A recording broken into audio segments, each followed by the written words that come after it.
완전한 하나님 향하여 이곳에서 바로 이 시간 하나님을 예배합니다. 한 번 더 찬양합니다. 나는 하나님을 예배하는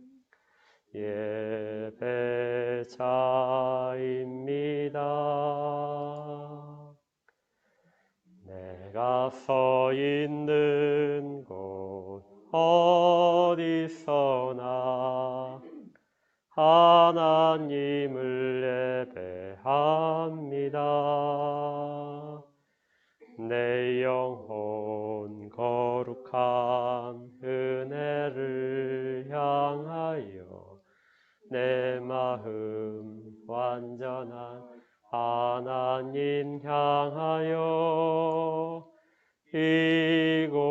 이곳에서 바로 이 시간 하나님을 예배합니다. 함께 묵상 기도하시겠습니다.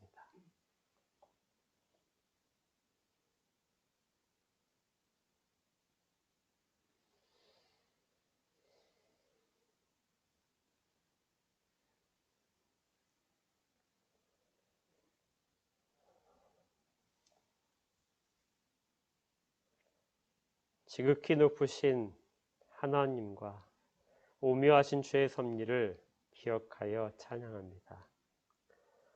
예배자로 선 모든 자들 가운데 주께서 약속하신 은혜들을 허락하시고 주의 백성들을 품어 주시옵소서.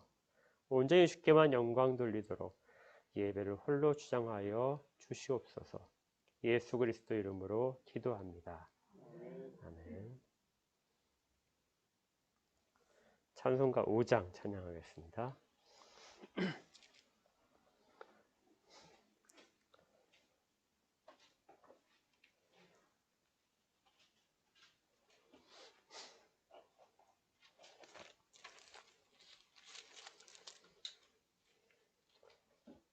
찬송가 5장입니다.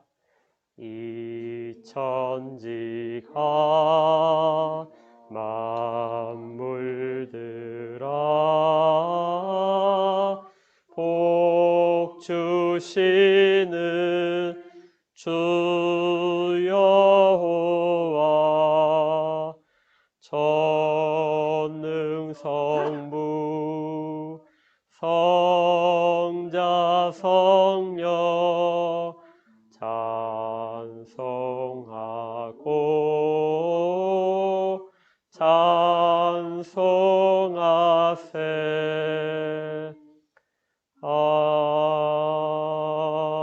아멘.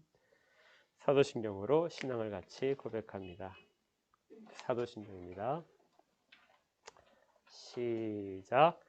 전능하사 천지를 만드신 하나님 아버지를 내가 믿사오며 그 외아들 우리 주 예수 그리스도를 믿사오니 이는 성령으로 잉태하사 동정녀 마리아에게 나시고 본디오 빌라도에게 고난을 받으사 십자가에 못 박혀 죽으시고 장사한 지 사흘 만에 죽은 자 가운데서 다시 살아나시며 하늘에 오르사 전능하신 하나님 우편에 앉아 계시다가 저리로서 산자와 죽은 자를 심판하러 오시리라.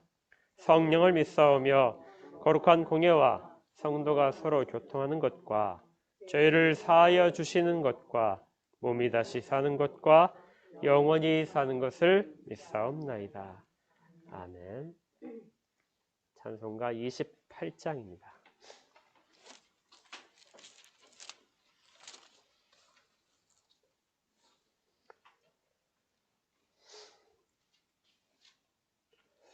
복의 근원 강림하사 찬송하게 하소서. 한량 없이 자비하심 측량할 길 없도다.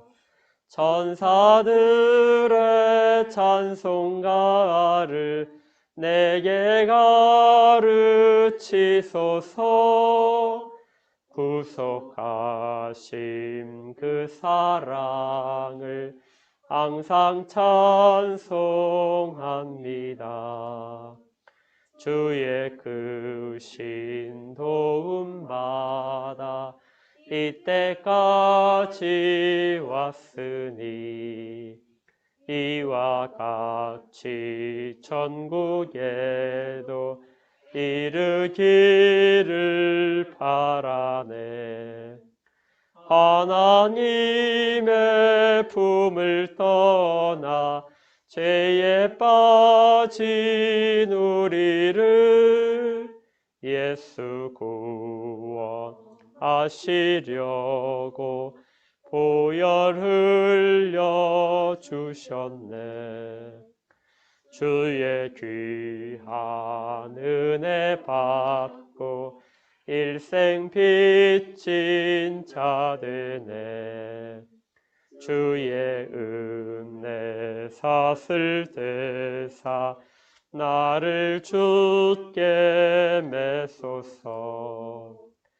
우리 마음은 연약하여 범죄하기 쉬우니 하나님이 받으시고 전국인을 지소서.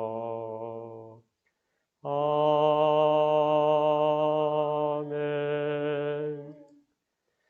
함께 기도하겠습니다.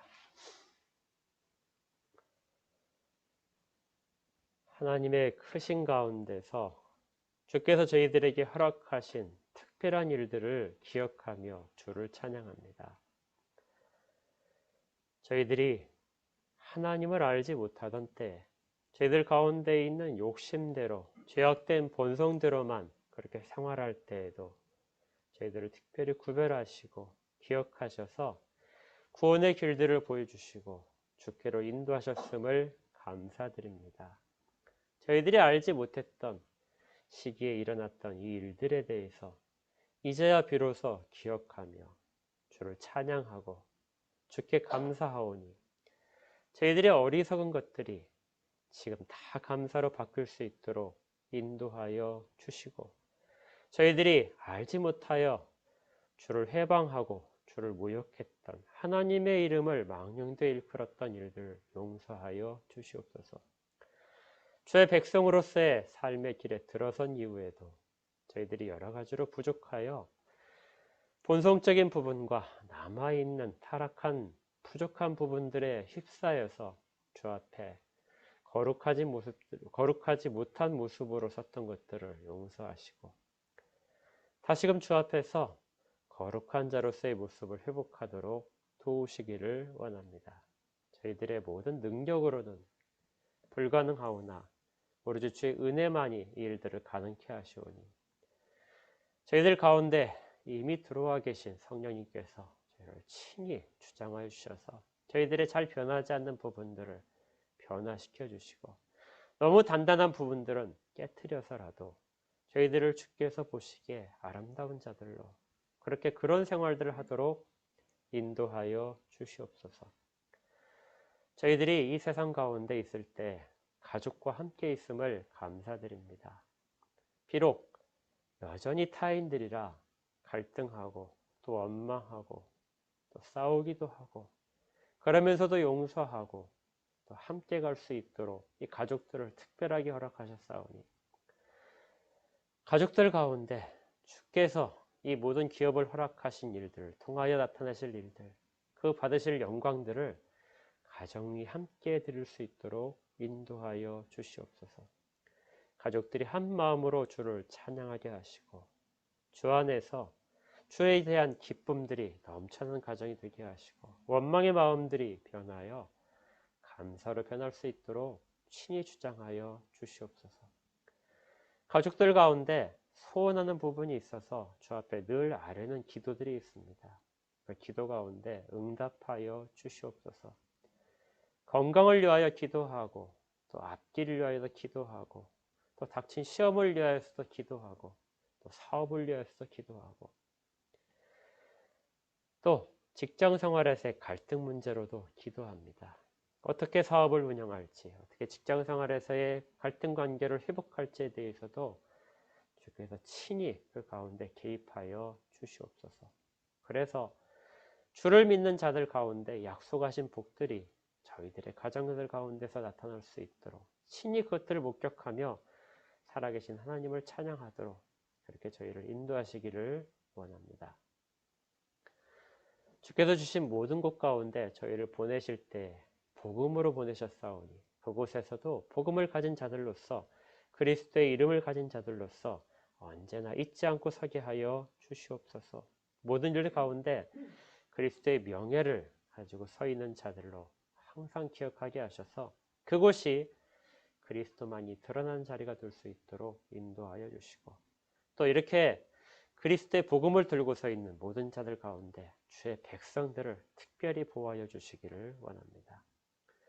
이런 일들을 특별히 선교사들을 통하여 많이 하고 있사오니 선교사들 가운데서 주의 은혜를 더하여 주시고, 또 모든 곳에서 주의 백성들이 주의 복음을 증거할 때 담대할 수 있도록 인도하여 주시옵소서. 코로나로 인하여 힘들어하는 모든 상황 속에서도 교회들을 보호하시고, 이 기간이 하나님 앞에 교회가 바로 서는 기간이 되게 하고, 성도들이 자기의 신앙을 점검하는 시기가 되게 하시고, 또 믿지 않는 자들이 세상의 공포로부터 벗어날 수 있는 유일한 길이 우리 주 예수 그리스도임을 아는 교회가 되도록 수 있도록 주께서 복을 허락하여 주시옵소서. 그래서 두려움이 변하여 복된 시간들로 바뀌기를 원합니다. 오늘도 주의 말씀을 받습니다. 말씀 가운데서 함께하여 주시고, 전하는 자와 듣는 자들이 오로지 주 예수 그리스도의 십자가 아래에서 겸손으로 전하고 들을 수 있도록 하시고, 이 모든 일을 통하여 주의 영광만이 드러나도록 인도하여 주시옵소서. 감사드리옵고 예수 그리스도 이름으로 기도합니다. 아멘. 하나님의 말씀을 받도록 하겠습니다. 하나님의 말씀은 신명기 28장 1절부터 14절까지의 말씀입니다.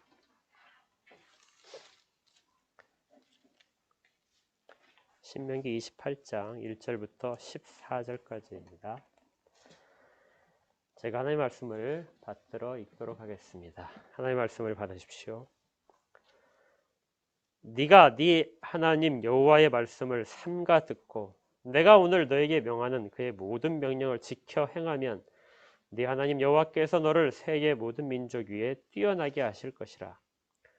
네가 내 하나님 여호와의 말씀을 청종하면 이 모든 복이 내게 임하며 내게 이르리니 성읍에서도 복을 받고 들에서도 복을 받을 것이요 내 몸의 자녀와 내 토지의 소산과 내 짐승의 새끼와 소와 양의 새끼가 복을 받을 것이며 내 강주리와 떡 반죽 그릇이 복을 받을 것이며 네가 들어와도 복을 받고 나가도 복을 받을 것이니라. 여호와께서 너를 대적하기 위해 일어난 적군들을 내 앞에서 패하게 하시리라. 그들이 한 길로 너를 치러 들어왔으나 내 앞에서 7길로 도망하리라. 여호와께서 명령하사 내 창고와 내 손으로 하는 모든 일에 복을 내리시고 내 하나님 여호와께서 내게 주시는 땅에서 내게 복을 주실 것이며 여호와께서 내게 맹세하신 대로 너를 세워 자기의 성민이 되게 하시리니 이는 네가 네 하나님 여호와의 명령을 지켜 그 길로 행할 것임이니라. 땅의 모든 백성이 여호와의 이름이 너를 위하여 불리는 것을 보고 너를 두려워하리라. 여호와께서 내게 주리라고 내 조상들에게 맹세하신 땅에서 내게 복을 주사 내 몸의 소생과 가축의 새끼와 토지의 소산을 많게 하시며 여호와께서 너를 위하여 하늘의 아름다운 보고를 여시사 내 땅에 때를 따라 비를 내리시고 내 손으로 하는 모든 일에 복을 주시리니 네가 많은 민족에게 구워줄지라도 너는 꾸지 아니할 것이요 여호와께서 너를 머리가 되고 꼬리가 되지 않게 하시며 위에만 있고 아래에 있지 않게 하시리니 오직 너는 내가 오늘 너에게 명하는 내 하나님 여호와의 명령을 듣고 지켜 행하며 내가 오늘 너희에게 명령하는 그 말씀을 떠나 좌로나 우로나 치우치지 아니하고 다른 신을 따라 섬기지 아니하면 이와 같으리라. 아멘. 아멘 하시기가 싫으신가요? 네. 본래 다음 주가 추수감사 주일이라 추수감사 주일에 맞춰갖고 준비했던 설교입니다. 그런데 이제 다음 주에 선교사님이 설교를 하시기 때문에 미리 당겨서 설교를 하도록 하겠습니다. 신약 시대인 지금 그 절기를 추수감사 주일이라는 그 특별한 절기를 지키는 것이 과연 타당하냐? 구약에 있는 절기를 지금도 지키는 것이 타당하냐 하는 그 부분에 대해서는 아마 여러 가지 의견이 있을 수 있습니다. 저도 절기를 지킨 것에 대해서는 별로 그렇게 타당치 않다고 생각을 합니다. 그런데도 한국 교회가 또 세계 교회가 추수감사 주일이라는 주일을 지금도 많이 지키는 이유는 물론 뭐 어떤 헌금적인 부분이 있을 수도 있겠지만요. 근본적으로는 이스라엘 백성들이 감사에 대해서 기억하고 싶었던, 하나님이 이스라엘 백성들에게 감사를 잊지 않도록 하기 위해서 당부했던 그러한 정신을 지금도 우리가 그건 잊지 않아야 된다 하는 의미에서 이 감사주일을 별도로 지정을 해서 이렇게 지내고 있는 것입니다. 그러니까 성경의 감사주일의 그 근본적인 시작은 이스라엘 백성들에게 하나님이 그들을 어떻게 인도하셨는가, 광야 가운데서 어떻게 그들을 인도하셔서 하나님의 약속을 지키셨는가, 거기에 대한 기억하라 하는 부분인 것이죠. 기억할 수 있도록. 그래서 오늘 우리는 감사를 기억한다는 것이 어떤 의미가 있는지 하는 부분에 중점적으로 한번 살펴보고자 합니다. 추수감사절의 유래라든지 이런 부분들은 뭐 작년에도 했었고 그렇기 때문에 오늘은 그 감사를 기억한다 하는 부분에 있어서의 내용들을 살펴볼 것입니다. 우리가 읽었던 오늘 본문은 구약에서 아니면 성경에서 가장 그 복이 다 들어있는, 성경에 우리가 마태복음에 있는 8복은 좀 비현실적이잖아요. 사실 우리가 볼 때는 좀 체험적이지 않고 약간 추상적인 것처럼 느껴지는데 여기 신명기 28장에 있는 복들은 정말 피부에 와닿는 그러한 우리가 늘상 기도하는데 많은 분량을 차지하는 그러한 복들입니다. 이 구절들은 여러분들이 아주 귀에 익으시죠. 어떤 복을 이야기할 때 항상 대표적으로 많이 인용되는 성경 구절들이기도 하고요. 복의 내용은 구체적으로 한 3절부터 진행되는데요. 여러분들이 이런 복을 받기를 원하십니까? 예, 받으셔야 되죠. 성경에서 하나님이 약속하신 복들이기 때문에 다 받으셔야 됩니다. 그런 의미에서 우리의 마음을 담아서 제가 이 복들을 이야기하면 여러분들이 아멘 이렇게 하나씩 하나씩 한번 화답을 하겠습니다. 아멘의 뜻이 무엇이죠? 네, 동의합니다. 원래 뜻은 아멘이라는 뜻은 진실로 이런 뜻이죠. 그래서 아멘 하게 되면 진실로 진실로 그렇습니다 하는 뜻이고, 그걸 우리가 입술로 고백하게 되면 그 내용들이 진리임을 내가 받아들입니다. 그 이야기가 사실인 것과 그것이 내게 적용된다는 것을 내가 동의합니다 하는 뜻이죠. 우리가 문서를 보게 되면 계약을 할 때 어떻게 하죠?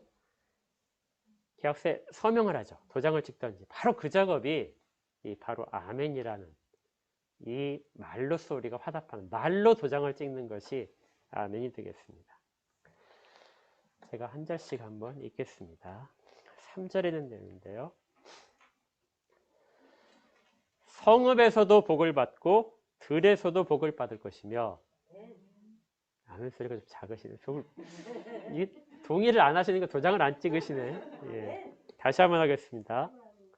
예. 성읍에서도 복을 받고 들에서도 복을 받을 것이며, 내 몸의 자녀와 내 토지의 소산과 내 짐승의 새끼와 소와 양의 새끼가 복을 받을 것이며 내 광주리와 내 떡반죽 그릇이 복을 받을 것이며 내가 들어와도 복을 받고 나가도 복을 받을 것이니라. 여호와께서 너를 대적하기 위해 일어난 적군들을 내 앞에서 패하게 하시리니 그들이 한 길로 너를 치러 들어왔으나 내 앞에서 7길로 도망하리라. 여호와께서 명령하사 너희 창고와 네 손으로 하는 모든 일에 복을 내리시고 네 하나님 여호와께서 내게 주시는 땅에서 내게 복을 주실 것이다. 그 다음에 약간 뒤로 가서요. 11절의 뒷부분입니다. 내 몸의 소생과 가축의 새끼와 토지의 소산을 많게 하시며 여기서 아멘 하셔야 돼요. 여호와께서 너를 위하여 하늘의 아름다운 보고를 여시사 네 땅에 때를 따라 비를 내리시고 내 손으로 하는 모든 일에 복을 주시리니 네가 많은 민족에 꾸어질지라도 너는 꾸지 아니할 것이요. 여호와께서 너를 머리가 되고 꼬리가 되지 않게 하시며 위에만 있고 아래에 있지 않게 하시리니. 여기까지 해서 11가지의 복을 구체적으로 이야기를 하게 됩니다. 자, 여기 11가지 이야기인데 이거 다 이루어지기를 원하신가요? 예. 하나라도 내가 특별히 이거 하나만큼은 이루어지길 원한다 하는 부분이 혹시라도 있을 수 있고요. 어떤 분은 아마 이런 분도 있을 것 같습니다. 말은 안 하시지만 이렇게 복을 이야기하니까 좀 신약시대인데 신약시대는 조금 더 영적인 부분의 복들이 이야기되어야 되는데 이런 현세적인 세속적인 복을 이야기하는 것은 조금 시대착오적인 것이 아닌가, 너무 계산적이 아닌가 하는 그런 생각들을 하시는 분도 있을 수 있을 겁니다. 아무래도 좀 불편하신 분도 계실 거예요. 또 내가 지금 고난 가운데 있는데 이렇게 복을 이야기하는 것이 좀 뜬구름 잡기처럼 그렇게 어떤 강요하는 그런 부분은 아닌가 하는 그런 생각도 가지신 분도 있을 수 있습니다. 본문은 그러면 어떻게 받아들여야 될까요? 우리가 아멘으로 화답했지만 한 구절 한 구절이 내 인생 가운데 내가 속해 있는 가정과 공동체 가운데 아니면 내가 속해 있는 국가 가운데 아니면 내가 속해 있는 교회 가운데서 이러한 복들이 다 이루어질 것을 소망한다면 그것은 잘못된 것일까요?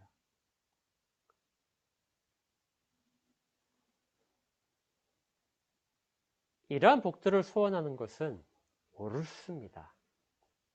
우리가 이런 것들을 기도 중에도 그리고 서로를 위한 복을 축원하는 마음 가운데서 담아서 서로를 축복할 수 있거든요. 이러한 것들이 내게만 있는 것이 아니라 모두에게 다 있기를 그렇게 소원하셔야 됩니다. 왜냐하면 성경에 있기 때문에 그렇죠. 그런데 불구하고 이것이 영적인 부분이 아닌 것처럼 느껴지기 때문에 좀 더 영적인 부분의 일들, 이것들이 아니어도 나는 하나님 앞에서 복받은 사람이다 하고 말씀을 하신다면 그분의 말씀도 사실은 옳습니다. 또 나는 현재 고난 가운데 있어서 이러한 복들이 나와는 별 관계가 없는 것처럼 느껴지는 분들의 원망도 사실은 옳습니다. 여기에 대해서 느끼는 감정들이 만약에 그것이 하나님께 기원한 것이라는 것을 알고 있다면 우리가 느끼는 모든 생각들은 다 옳은 생각들입니다. 하나님이 주시는 그런 의문점이기도 하고 하나님이 주시는 만족감일 수도 있고요. 그리고 하나님이 주시는 소망이기도 하기 때문에 그렇습니다. 성경은 꽤 넓은 스펙트럼으로 복에 대한 이야기를 하고 있죠. 그래서 그 넓은 스펙트럼 안에 우리가 가진 모든 궁금증들은 그리고 의문들은 사실은 그 안에 다 있게 됩니다. 오늘 먼저 말씀드릴 것은 이런 것들을 구하는 것이 우리에게는 당연하게 주어진 그런 의무처럼 되어 있다는 것이죠. 하나님이 주시기로 약속한 것이다 할지라도 그걸 구하는 것은 우리의 입술을 여는 그 행위를 통해서입니다. 여러분들도 이러한 일들 세속적이라고 하지 마시고 구하십시오. 왜냐하면 우리 주님도 그러한 일들을 제자들에게 당부하셨기 때문에 그렇습니다.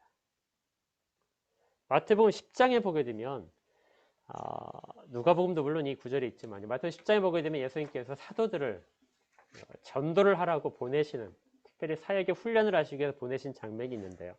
그때 이렇게 되어 있습니다. 마태복음 10장 12절인데요.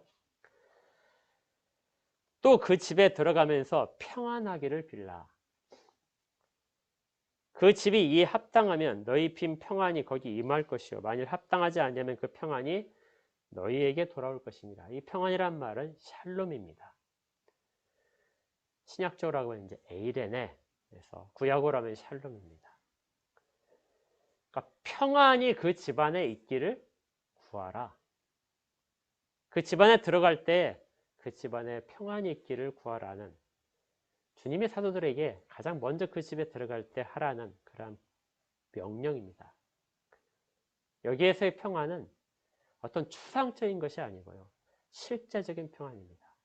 그 집안에 병환의 문제가 있다면 병환이 해결될 수 있도록, 물질적인 문제가 있다면 물질의 문제가 해결되도록, 어떤 정서적인 갈등 부분이 있다면 그런 것들이 해결되도록, 이러한 모든 것들을 포함하는 그러한 단어가 바로 이 평안 가운데 있기 때문에 평안을 빌어라.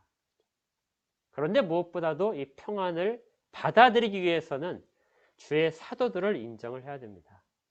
하나님에 대한 인정이 우선적으로 있어야 되겠죠. 하나님을 인정하는 것도 이 평안 가운데 들어있는 부분입니다. 하나님 하실 일을 인정하지 않는다면 이 평안은 뭐라고요? 그들이 받기에 합당하지 않기 때문에 빈 평안이 그들로부터 튕겨져 나와서 빌어준 너희들에게 돌아갈 것이다. 이 평안은 그래서 모든 그리스도인들이 서로가 서로에게, 또 다른 곳에 갈 때, 직장이나 어떤 다른 곳에 전도하는 사람들을 만날 때, 불신자를 만날 때에도 그들 가운데 평안이 있기를 그렇게 구해야 됩니다. 받을만 하다면 여러분들이 빌은 평안이 그들 가운데 실제적으로 임할 것입니다. 또 사도 요한도 요한 3서에서 이렇게 축복하는 장면이 있는데요. 요한 3서 1장 1절, 여러분들이 잘 아시는 구절일 겁니다. 장로인 나는 사랑하는 가이오 곧 내가 참으로 사랑하는 자에게 편지하노라. 사랑하는 자여 네 영혼이 잘된 같이 네가 범사에 잘되고 강건하기를 내가 간구하노라.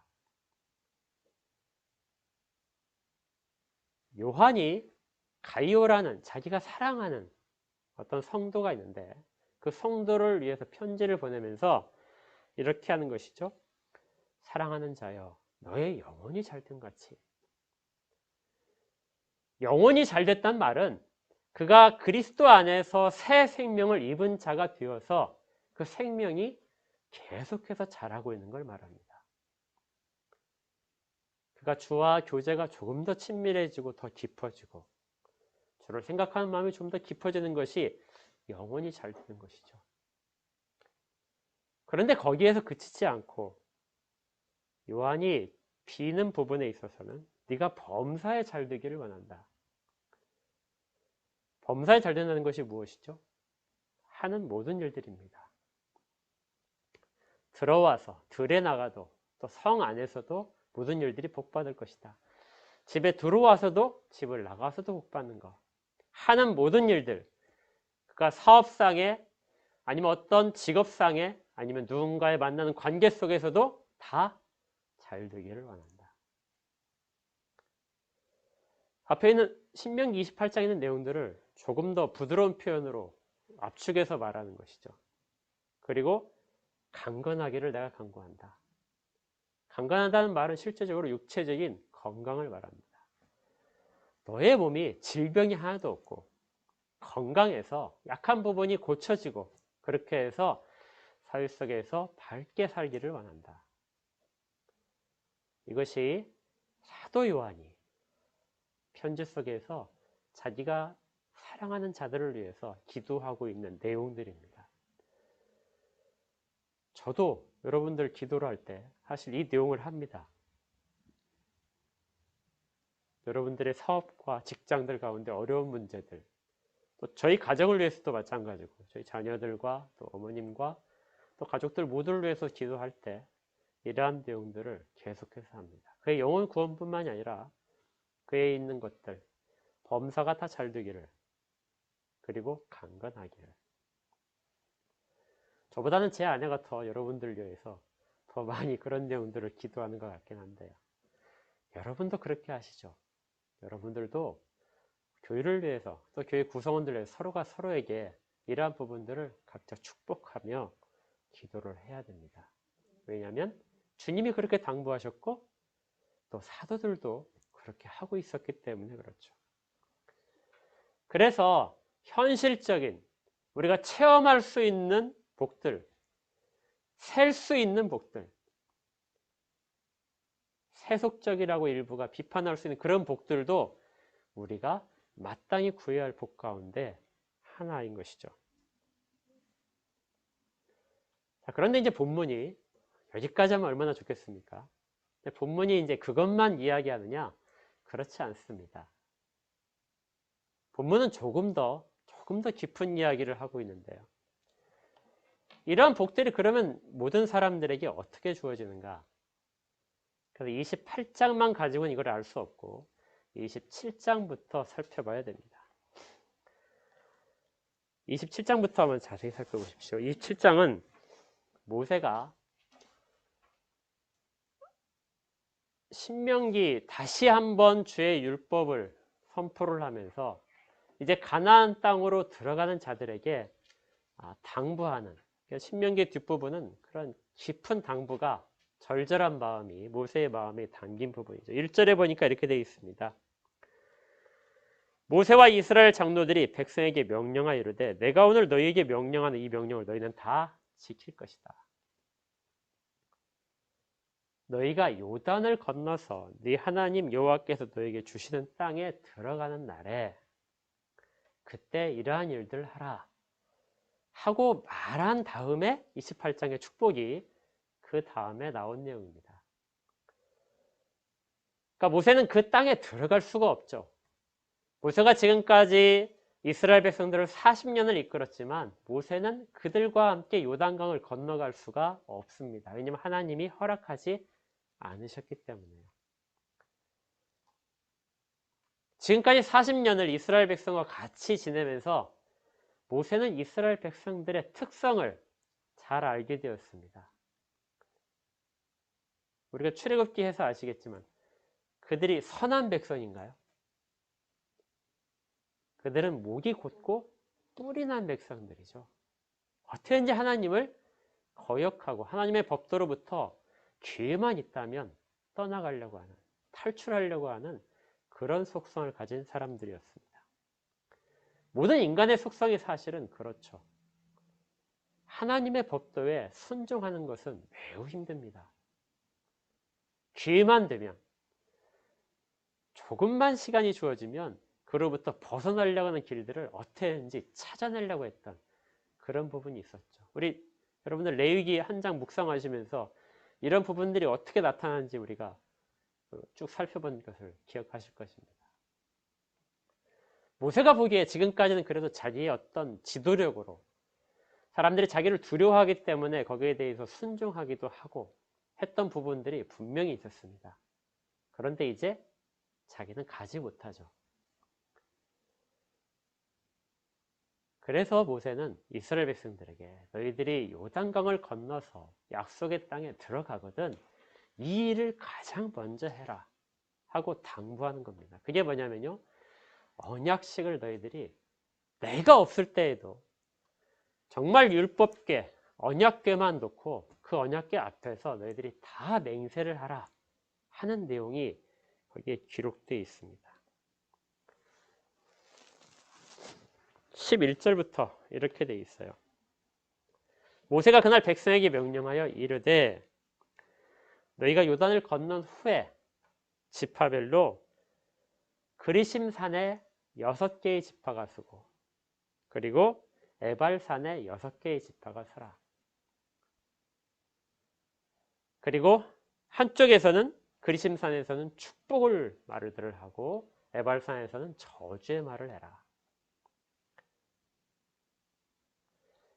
그리고 그 사이에 있는 중간에 평평한 평지가 있는 부분이 있는데 그 평지 있는 부분이 세겜이라는 땅입니다. 그 세겜이라는 땅에는 여호수아 8장에 보니까 이걸 나중에 이제 직접 하게 되는데요. 그 세겜이라는 중간 부분에는 제사장들이 언약궤를 메고 서 있습니다.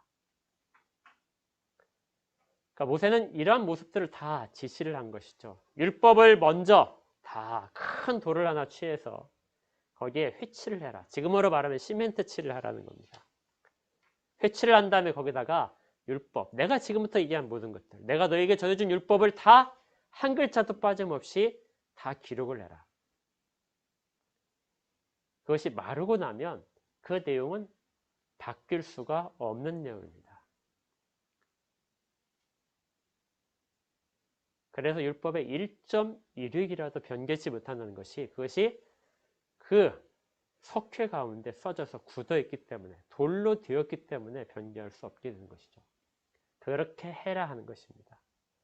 그래서 율법을 그렇게 세우고 그 다음에 모든 지파들이 두 군데로 나눠서 축복과 저주의 말들을 서로에게 모든 백성이 들리도록 하라.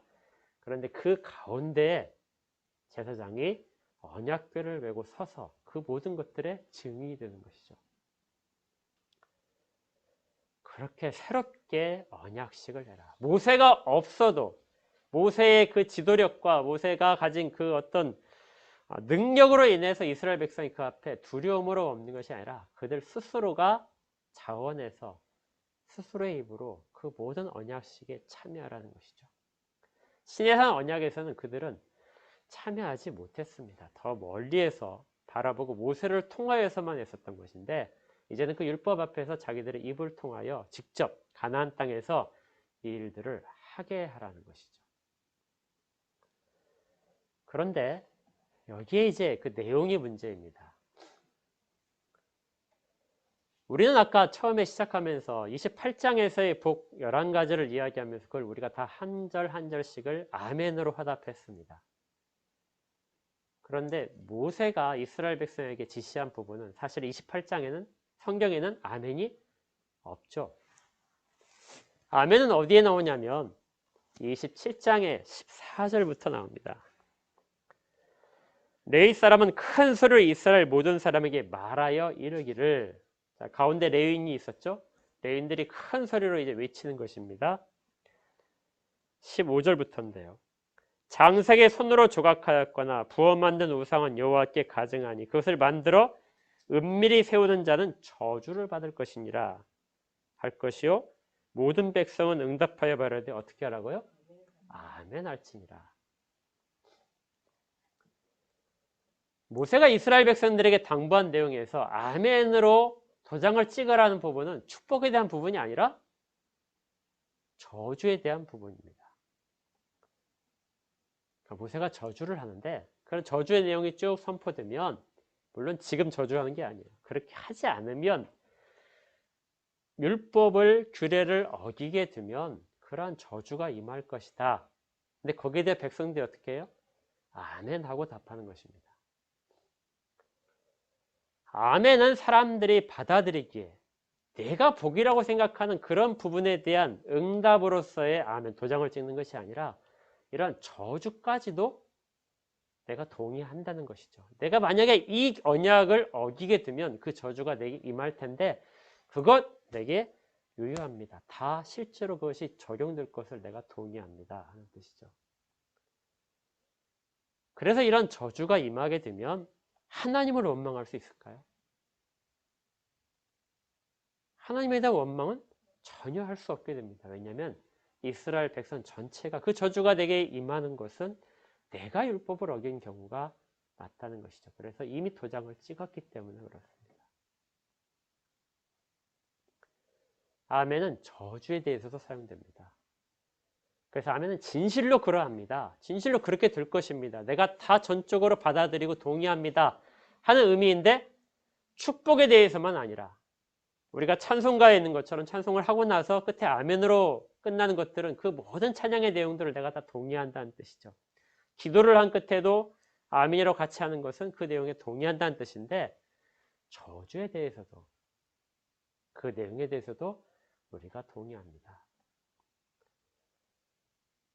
그래서 성경에선 하나님의 말씀이라면 그것이 내게 유익이 되든 어떤 불이익이 될 수 있든지 간에 내가 받아들이기 좋은 것이든 아니면 그것이 내게 받아들이기 매우 껄끄러운 것이든지 간에 그 모든 일들을 내가 다 받아들입니다 하는 부분이 아멘인 것입니다.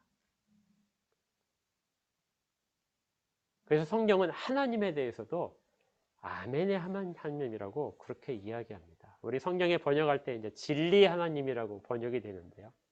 이사야 65장에도 진리의 하나님에 대한 이야기가 나옵니다. 이사야 65장을 이렇게 나오는데요.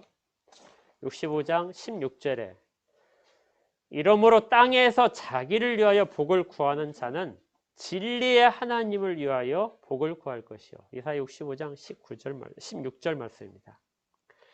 땅에서 자기를 위하여 복을 구하는 자가 있다면 마땅히 누구를 향하여 구해야 돼요? 진리의 하나님을 향하여 구해야 된다. 왜 진리의 하나님입니까? 그 진리의 하나님이 바로 아멘의 하나님입니다. 우리와 뭐 하신 분이에요? 계약을 하신 분이기 때문에 그렇죠. 우리가 약속하셨습니다. 그래서 그 약속이 변하지 않는 분. 우리가 아멘으로 화답했던 그 언약의 하나님. 언제나 변하지 않고 그 일들을 이루신 하나님. 그 하나님을 향하여 복을 구할 것이다. 땅에서 맹세하는 자는 진리의 하나님으로 맹세하더니 이는 이전 환란이 잊어졌고 네 눈앞에서 숨겨졌습니다. 이스라엘 백성이 하나님 앞에 무엇인가를 구할 때 그리고 감사를 할 때는 진리의 하나님 앞에서 감사하고 있습니다. 이건 계시록에 가도 계시록 3장에도 우리 주님에 대해서 진리 증인이라고 이야기합니다. 참된 증인. 그 참된 증인이라는 말 자체가 이사야 65장을 번역을 해서 아멘의 주님, 아멘의 증인이라고 의미를 담고 있는 것이죠. 약속하신 것은 반드시 이루신다. 그리고 그렇게 언약식을 체결하신 분은 반드시 그 언약으로부터 떠나지 않으신다. 모세가 지금 이스라엘 백성들 가운데 이야기하는 부분이 바로 거기에 있습니다. 모든 저주의 내용들도 아멘으로 화답하는 순간 하나씩 항목대로 모두가 다 확인받는 작업이죠. 우리가 아까 복을 이야기하면서 하나의 복을 이야기하고 아멘으로 찍었듯이 이스라엘 백성에 대해서 모세는 저주의 말을 퍼붓고 아멘으로 도장을 하나씩 모든 자기들의 입을 통해서 찍게 만들었습니다. 자, 그럼 이제 이런 질문이 나오죠. 그 내용들은 제가 다 읽지는 않겠습니다. 여러분들이 하나씩 다 읽어보시길 바라고요. 왜 복에 대해서는 아멘이 안 나오고 저주에 대해서 아멘이 나올까요?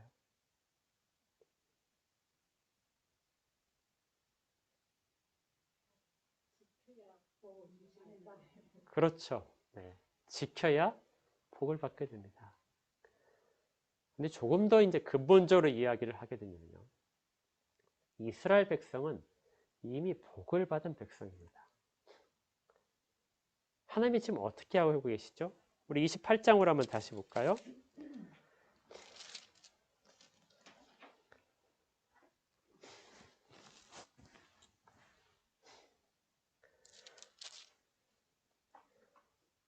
(28장의) 9절입니다. 8절부터 보겠습니다. 8절의 중간 부분에 이렇게 되어 있어요. 내 하나님 여호와께서 내게 주시는 땅에서 너에게 복을 주신다. 그러니까 모든 일들은 누구로부터 시작됐죠? 하나님으로부터 시작됐습니다. 요단을 건너는 것은 이스라엘 백성이 무엇을 해서 건너는 것이 아니라 하나님이 이스라엘 백성을 요단을 건너서 하나님이 주시는 땅 가운데로 이끌어 들이신 것입니다. 11절을 볼까요? 28장 11절에 여호와께서 너에게 주리라고 네 조상들에게 맹세하신 땅에서 너에게 복을 주신다. 그 땅에 가서 복을 받는 것은 하나님이 이미 다 맹세하셨던 내용 가운데 포함되어 있습니다. 그러니까 쭉 읽었던 내용, 우리가 하나하나의 복을 이야기하면서 다 아멘이라고 화답했던 그 내용은 사실은 뭐라고요?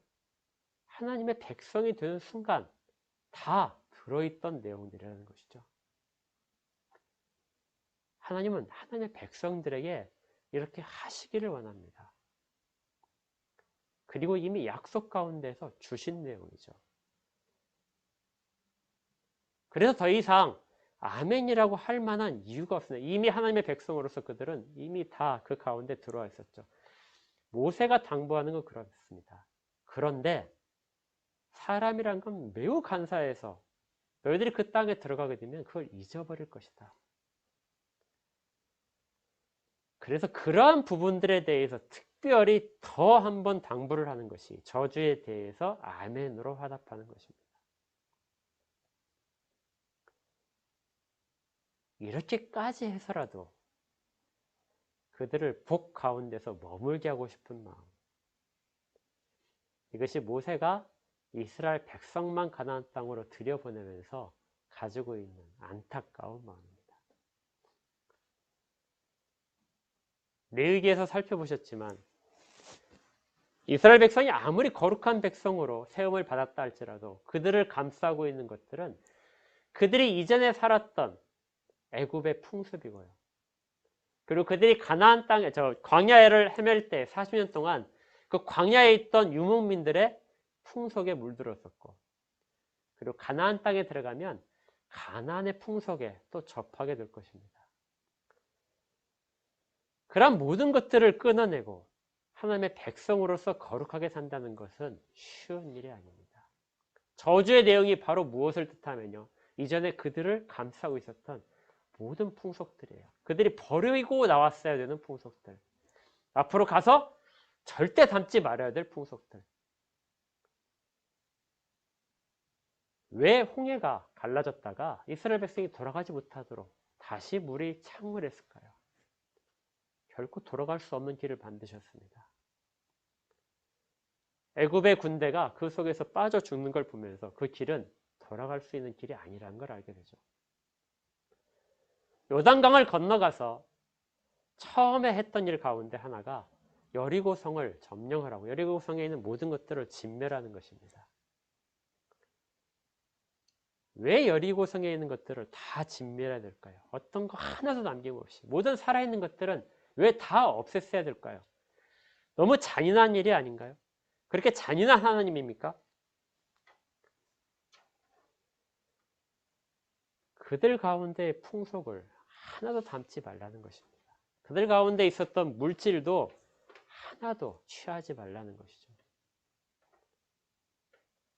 그렇게 그런 것들을 닮아가서 풍속을 받게 되면 여리고성을 진멸하신 하나님이 하신 것처럼 그렇게 너희도 진멸될 것이다. 애굽을 칠 때 하나님이 하신 것처럼 그렇게 너희도 하나님으로부터 침을 당할 것이다. 그렇게 명백하게 보여지는 사실 앞에서 모세가 당부하는 것입니다. 제발 그 일들은 하지 않도록 해라. 그것이 좋게 보일지라도 절대 그걸 하지 말아라. 그것이 저주의 내용에 담긴 것이고, 그걸 하게 되면 하나님이 너희를 가만두지 않으실 것이다. 그래서 아멘으로 화답시킨 것입니다. 그런데 이것만 하지 않으면 너희들 앞에는 하나님이 약속하신 복들이 얼마든지 풍성하게 너희들 가운데 있을 것이다. 하나님은 이처럼 복을 주시기를 원하십니다. 그리고 그 복을 지켜낸 방법으로서 이스라엘 백성들에게 저주를 선포하시는 것이죠. 그리고 거기에 대해서 아멘으로 다 받아들이는 것만이 하나님의 뜻에 순종하는 사람의 모습입니다.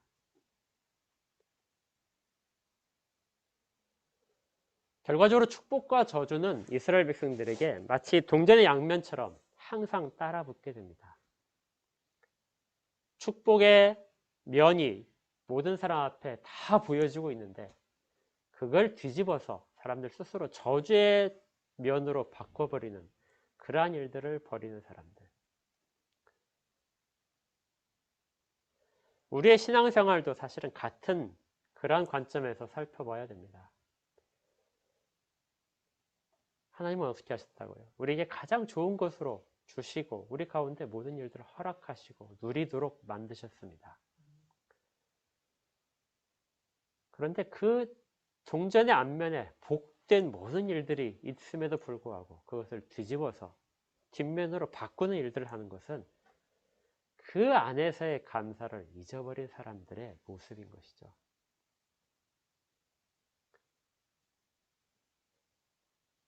그 모든 저주가 우리에게도 동일하게 임할 수 있다는 걸 인정할 때 우리는 그걸 두려워하게 됩니다.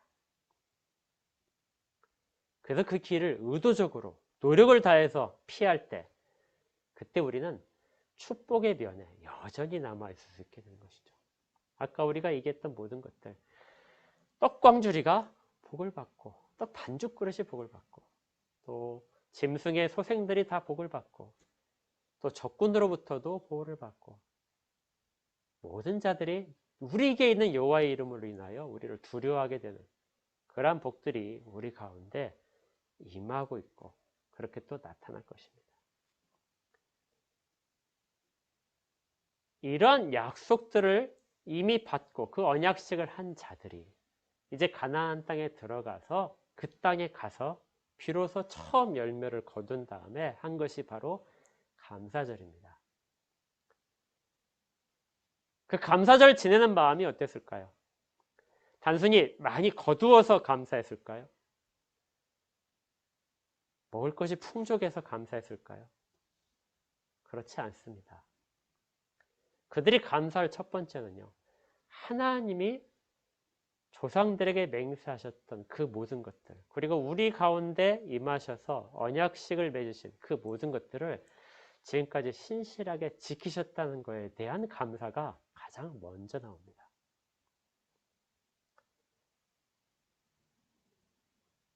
우리가 도중에 하나님을 원망하기도 하고 실수를 해서 여리고성을 다 파괴했지만 아이성 전투에서는 실패해서 그렇게 쫓겨나가는 그런 치욕을 겪었음에도 불구하고 하나님이 이 모든 것들을 끝까지 참으셔서 약속을 이루시고 계셨다는 것에 대한 감사. 물질의 풍요가 아니고요. 그걸 이루신 하나님에 대한 감사가 가장 먼저 일어났습니다. 또 하나의 감사가 있는데요. 그건 자기들 공동체에 대한 감사입니다. 스스로에 대한 감사일 수도 있고 공동체에 대한 감사일 수도 있습니다. 이 모든 일들은 같이 이루어낸 것이죠. 주님의 그 복들을 누리고 있는 것은 우리가 그 가운데 그 하나님을 경외하는 마음을 잃지 않고 있었기 때문에 지금까지 유지될 수 있던 그런 증거였다는 것입니다. 자기만 그랬을까요? 공동체 같이, 공동체 모의 구성원들 모두가 다 그 작업들을 해왔기 때문에 지금 하나님의 진노를 받지 않고 같이 서 있을 수 있습니다. 그래서 감사절은 모두가 즐길 수 있게 되는 것이죠. 우리 한 개인의 차원의 문제가 아니라 모두가 협력한 결과이기 때문에 그 일들이 지금 하나님의 진노를 받지 않고 저주 가운데 있지 않고 우리 가운데 있다. 만약에 그들이 하나님의 진노를 받았더라면 28장 마지막 절을 한번 보실까요? 68절에 보니까 이렇게 되어 있습니다. 모든 저주 가운데 마지막 부분인데요. 여호와께서 너를 배에 싣고 전에 내게 말씀하여 이르시기를 내가 다시는 그 길을 보지 아니하리라 하시던 그 길로 너를 애굽으로 끌어가실 것이라. 거기서 너희가 너희 몸을 적군에게 남녀 종으로 팔려 하나 너희를 살 자가 없으리라. 하나님의 말씀을 떠난다면 그 결말은 어떻다고요? 너희들이 이제는 절대 가지 않을 것이다. 이제 우리가 다시 애굽에 끌려가지 않을 것이다 했던 그 애굽으로 내가 다 끌어다가 넘겨버릴 것이다. 노예 시장에 팔듯이 그렇게 너희들을 다 다시 팔아버릴 것이다. 그런데 더 불행한 것은 아무도 살 자가 없을 것이란 겁니다. 그들은 우리 땅에도 필요하지 않다. 애굽조차도 그들을 거절할 것이다. 어느 곳에도 속하지 못하는 자들이 바로 너희가 될 것이다.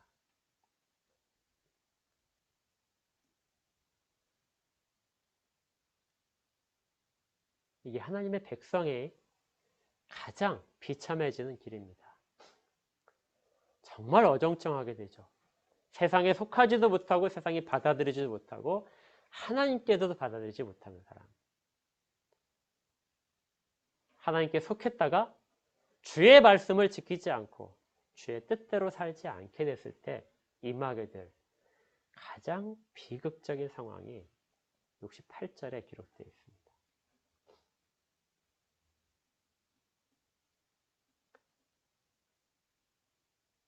이러한 극단적인 상황을 말씀하시는 이유는 그렇게까지 되지 않기를 바라는, 결코 하나님의 말씀에 대해서 거역하지 말라는.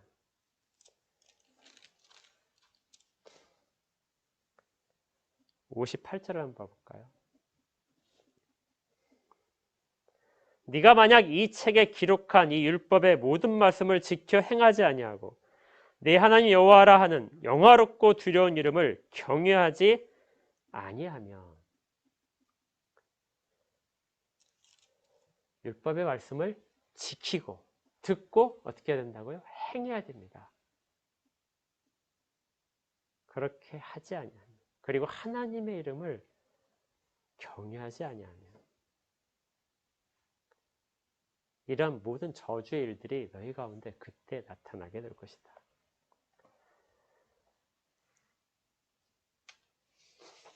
감사에 대한 세 번째는요. 첫 번째가 그들에게 맹세하신 일들을 이루신 하나님에 대한 감사하고, 두 번째가 공동체가 같이 그 일들을 지켜온 것에 대한 감사라면, 세 번째는 하나님 앞으로 이루실 일들에 대한 기대와 감사입니다. 믿음에 의한 감사죠. 감사절은 그 후년에도 동일한 감사의 여건들이 갖춰질 것에 대한 믿음의 고백입니다. 지금 하셨듯이 그 이후에도 내년에도 하실 것이다. 오늘 보다 보니까 그 낙엽이 다른 때보다 훨씬 많이 떨어졌더라고요. 갑자기 엄청 많아졌는데, 나무는 한여름철에 굉장히 풍성해지죠. 나뭇잎도 굉장히 많아지고 열매도 매우 많아집니다. 그런데 가을이 되면 그것들을 다 어떻게 하냐면 떨어뜨리게 돼요. 낙엽이 떨어집니다. 왜 떨어뜨리죠?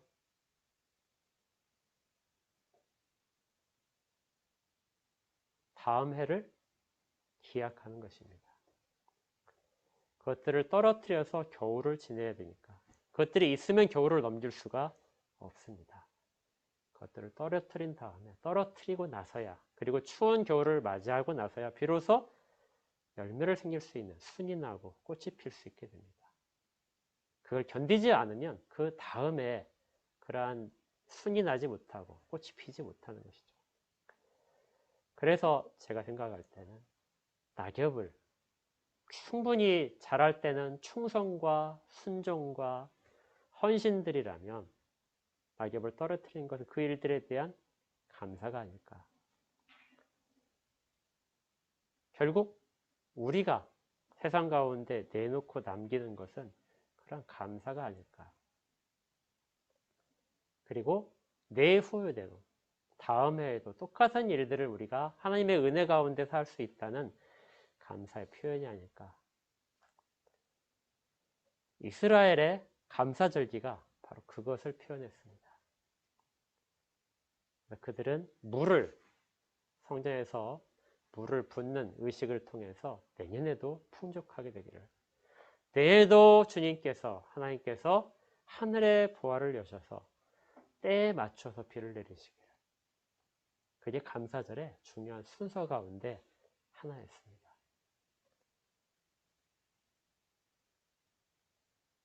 감사는 우리 가운데 어떤 일들이 이루어져서 하는 것일 수 있습니다. 우리가 원하는 것들이 이루어졌을 때 감사를 할 수도 있습니다. 그런데 원하지 않은 것들이 일어나지 않은 것에 대해서도 감사를 할 수 있어야 되고요. 그 일들이 하나님이 여전히 우리를 기억하고 계신다 하는 것에 대한 증거가 되기 때문에 감사를 할 수 있습니다. 물론 그렇게 이루시지 않아도 감사할 수 있습니다. 이러한 일들은 앞으로 우리에게 좋은 일들이 약속되어 있었기 때문에 감사할 수 있는 것이죠. 우리가 하나님 안에서 있다면, 하나님을 경외하는 마음을 잃지 않는다면, 그리고 주의 말씀을 받아들이고 따르는 상황이라면 우리는 계속해서 감사할 여건들이 더 많아질 것입니다.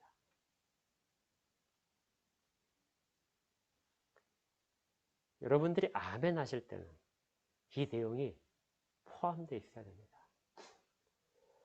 그 내용 하나, 우리에게 질병이 떠나갈 것이다. 그러면 그 내용에 대한 아멘이 아니라 그걸 하시는, 이미 우리를 백성으로 삼으실 때 그걸 하시는 하나님에 대한 신뢰, 그리고 그러한 복들이 하나하나 다 이루어질 것에 대해서 공동체가 같이 그 일을 가고 있다는 것에 대한 감사의 아멘, 그리고 그 약속들이 반드시 장래에 이루어질 것이라는 것, 거기에 대한 동의.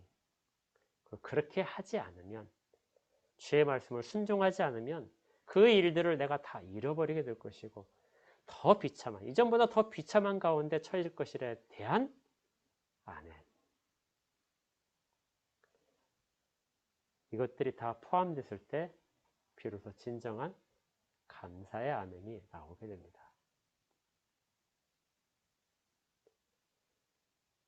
지금은 농경시대가 아니지만 우리가 1년을 마무리하면서 이렇게 맞이하는 감사절이 되었으면 합니다.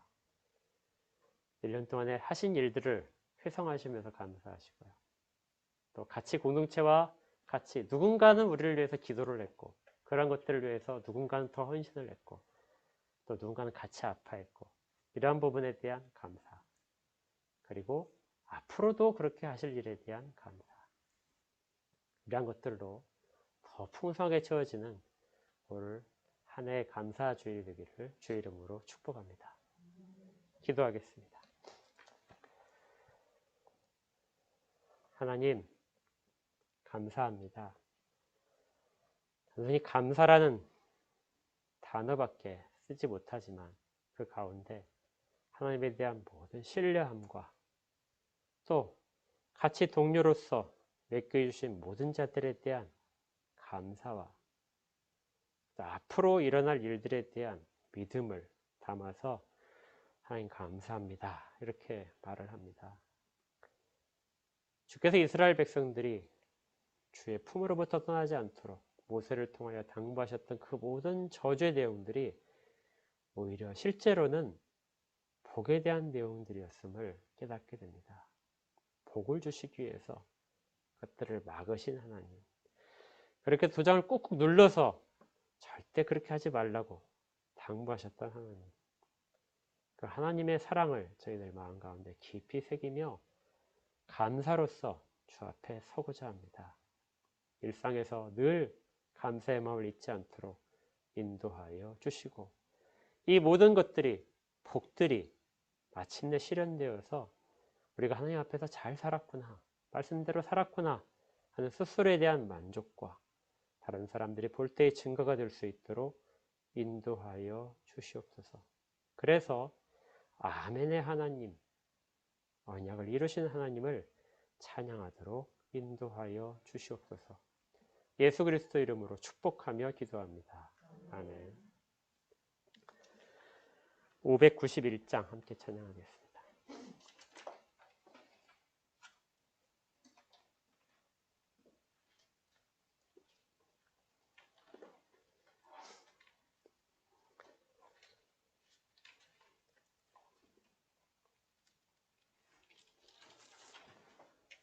(591장입니다) 저 밭에 농부나 다시 뿌려놓은 후 주 크신 능력 내려 잘 길러 주셨네. 또 사시사철 따라 햇빛과 단비를 저 밭에 내려주니 그 사랑 한없네. 온갖 귀한 선물 주님이 주신 것 그 풍성하신 은혜를 다 감사드리세. 저 산과 들을 보라 참 아름답구나. 길가에 고운 꽃도 주님의 솜씨라. 저 공중 나는 새도 다 먹여주시니 그 사랑하는 자녀 돌보지 않으랴. 온갖 귀한 선물 주님이 주신 것 그 풍성하신 은혜를 다 감사드리세. 씨 뿌려 거둔 곡식 주님의 은혜라. 우리의 몸과 마음 새 힘이 넘치네. 주 은혜 받은 우리 참 감사하면서 이에 물들이오니 다 받아주소서. 온갖 귀한 선물 주님이 주신 것 그 풍성하신 은혜를 다 감사드리세. 아멘. 헌상과 축도하겠습니다. 하나님 앞에 감사하는 마음으로 주 앞에 드립니다. 모든 것들이 주께서 주신 것이고 그것들을 얻기까지의 모든 수고들도 주께서 지키시고 필요한 것들을 공급하셨기에 가능했음을 이 물질 가운데 담아드립니다. 저희들을 모두를 받아 주시옵소서. 그리고 주의 감사가 저희들 가운데 더 넘치도록 진정한 감사의 의미를 생각하며 주께서 하실 모든 일 가운데 아멘으로 그렇게 순종하도록 이끄시고 그 모든 손길을 하는 모든 일들 가운데 복을 허락하여 주시옵소서. 드리며 감사하는 것들이 언제나 계속해서 넘칠 수 있도록 모든 자들 가운데 함께하여 주시옵소서.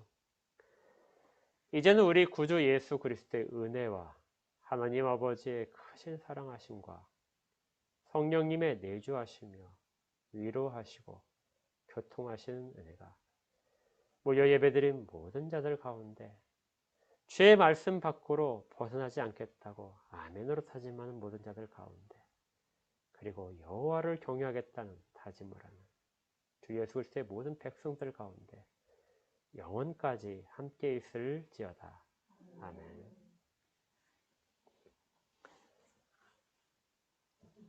네, 교회 소식을 말씀드리겠습니다.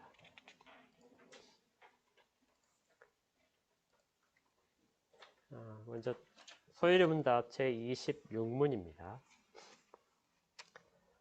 제가 질문을 읽고 여러분께서 답을 읽으시겠습니다. 그리스도께서 어떻게 왕의 직분을 행하십니까? 시작. 그리스도께서는 왕의 직분을 우리로 하여금 자기에게 복종하게 하시고 우리를 다스리시며 보호하시고 자기와 우리의 모든 원수를 막아 이기게 하신 것으로 행하십니다. 아멘. 참 묘하죠? 꼭 설교 내용과 비슷한 내용이 꼭 소요리 문답에 항상 나와요. 예. 여러분들은 안 그러십니까? 내위기 묵상도 사실 다 그런 것 같아요. 예. 자, 교회 소식입니다. 3일차 하나님의 은혜와 평강이 모든 가정에 함께 하시기를 축복합니다. 다음 주부터 유튜브 실시간 예배는 없습니다. 아무래도 제가 이제 혼자 조정하다 보니까 자꾸 이렇게 좀 집중이 잘 흩어질 때가 가끔 있어요. 그래서 예배를 유튜브로 드리시는 분들이 있긴 한 것 같은데 그분들도 이제 근처에 교회 가셔서 드리는 것이 더 옳다고 생각을 합니다.